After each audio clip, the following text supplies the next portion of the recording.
Hello friends, இன்றைக்கி நான் என்ன செய்ய போகிறேன்னா முருங்கைக்கீரை சட்னி தான் செய்ய போகிறேன்.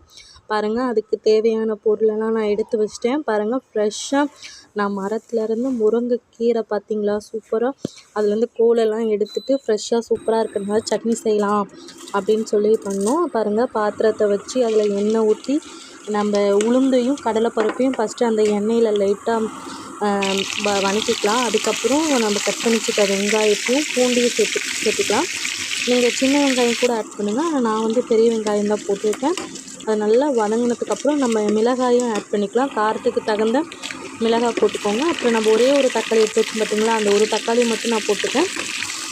போட்டு நல்லா வதங்கினதுக்கப்புறம் நம்ம ஃப்ரெஷ்ஷாக எடுத்து வச்சோம் பார்த்தீங்களா முருங்கைக்கீரை, அதையும் போட்டு நல்லா வதக்கிக்கோங்க. முருங்கைக்கீரை நல்லா வதங்கினதுக்கப்புறம் நீங்கள் இதில் நான் துருவி தேங்காய் ரெடி பண்ணி வச்சுருக்கேன், அதையும் நான் போட்டுக்கிறேன். தேங்காவை போட்டு தேங்காவும் அதில் நல்லா மிக்ஸ் பண்ணிட்டு ஒரு சின்ன புளி, எலுமிச்சை சைஸில் ஒரு புளி சேர்த்து ஆட் பண்ணிக்கிறேன். பாருங்கள், உண்மையாலுமே டேஸ்ட்டு வேறு லெவலாக இருந்துச்சு. ட்ரை பண்ணிங்க பாருங்கள். பாய்.